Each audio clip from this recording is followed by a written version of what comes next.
കായംകുളം നഗരസഭയിലെ സഞ്ചരിക്കുന്ന ശൗചാലയ മാലിന്യ പ്ലാന്റ് പദ്ധതിയിൽ വ്യാപക ക്രമക്കേടെന്ന് BJP.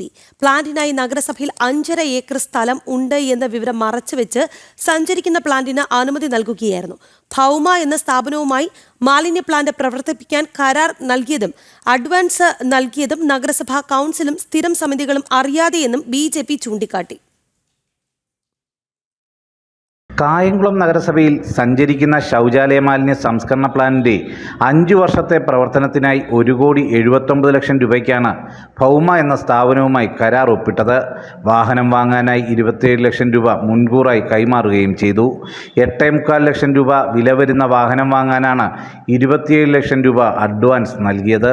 ആരോഗ്യ സ്റ്റാൻഡിംഗ് കമ്മിറ്റിയോ ചെയർപേഴ്സണോ അതിൻ്റെ ചെയർപേഴ്സണോ പോലും അറിയാതെ, ബന്ധപ്പെട്ട കൗൺസിലിൻ്റെ അംഗീകാരമില്ലാതെ ഇത്രയും രൂപയ്ക്ക് കരാർ ഉറപ്പിച്ചുകൊണ്ട് 27 ലക്ഷം രൂപ സെക്രട്ടറിയും ചെയർപേഴ്സണും കൂടി ചേർന്ന് ഈ കമ്പനിക്ക് അഡ്വാൻസ് കൊടുത്തിരിക്കുന്നു. ടാറ്റയുടെ ഇൻട്ര എന്ന് പറയുന്ന വണ്ടിയാണ് അവർ ഈ ആവശ്യത്തിന് വേണ്ടി എടുത്തിരിക്കുന്നത്. ടാറ്റയിൽ ബന്ധപ്പെട്ട് ഇതിൻ്റെ കൊട്ടേഷൻ വാങ്ങിച്ചപ്പോൾ 8,72,000 രൂപ മാത്രം വിലയുള്ള വണ്ടിയിലാണ് ഈ പ്ലാന്റ് സ്ഥാപിച്ചിരിക്കുന്നത്. അപ്പോൾ 8,75,000 രൂപ കഴിച്ചുള്ള ഈ 27 ലക്ഷത്തി രൂപയും വെള്ളത്തിലായിരിക്കുന്ന ഒരവസ്ഥയിലാണ് ഇപ്പോൾ ഉള്ളത്. സർക്കാർ ഏജൻസിയായ ജെമ്മിൽ നിന്നും വാഹനം വാങ്ങാനുള്ള കൗൺസിൽ തീരുമാനം അട്ടിമറിച്ച് ജെമ്മിൽ നിന്ന് വാഹനം ലഭിക്കില്ലെന്ന കുറിപ്പോടെ സ്വകാര്യ ഏജൻസിയിൽ നിന്നും വാഹനം വാങ്ങുകയായിരുന്നു. മാലിന്യ സംസ്കരണ പ്ലാന്റിന് നഗരസഭയുടെ പക്കൽ ഭൂമിയുണ്ടോ എന്ന ചോദ്യത്തിന് ഭൂമിയില്ലെന്ന തെറ്റായ മറുപടി നൽകിയാണ് പദ്ധതിക്ക് തുടക്കമിട്ടത്. ഈ പ്ലാന്റ് സ്ഥാപിക്കാനുള്ള സ്ഥല സൗകര്യം നഗരസഭയുടെ പ്രദേശത്ത് ലഭിക്കുമോ എന്ന് ചോദിച്ചപ്പോൾ പെർമനൻ്റ് പ്ലാന്റ് നഗരസഭ സെക്രട്ടറി മറുപടി കൊടുത്തിരിക്കുന്നത് ലഭ്യമല്ല എന്നുള്ളതാണ്.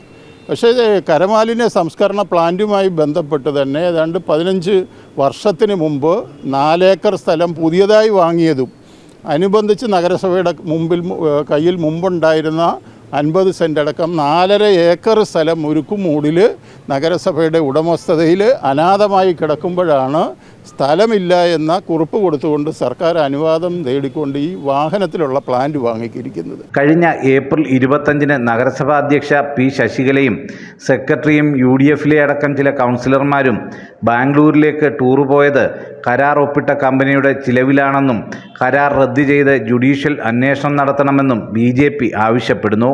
ഈ കരാർ റദ്ദ് ചെയ്തുകൊണ്ട് ഒരു ജുഡീഷ്യൽ അന്വേഷണം തന്നെ ഈ കാര്യത്തിൽ കായംകുളം നഗരസഭയിലെ ഈ അഴിമതിയെക്കുറിച്ച് വേണം എന്നുള്ളതാണ് BJPയുടെ അഭിപ്രായം. 2003-ൽ കായംകുളം നഗരസഭയിൽ UDF നടത്തിയ അഴിമതിയുടെ തനിയാവർത്തനമാണ് CPM മുൻ ഏരിയ സെക്രട്ടറി അരവിന്ദാക്ഷൻ്റെ ഭാര്യ നയിക്കുന്ന ഭരണസമിതി ഇപ്പോൾ നടത്തുന്നത്.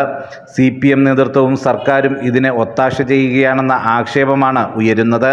ഇതേസമയം പദ്ധതിയെ എതിർത്ത ആരോഗ്യ സ്റ്റാൻഡിംഗ് കമ്മിറ്റി ചെയർപേഴ്സൺ CPM-നുള്ളിൽ ഒറ്റപ്പെട്ടതായും സൂചനയുണ്ട്. സുധീഷ് ഗോപാൽ, ജനം, ആലപ്പുഴ.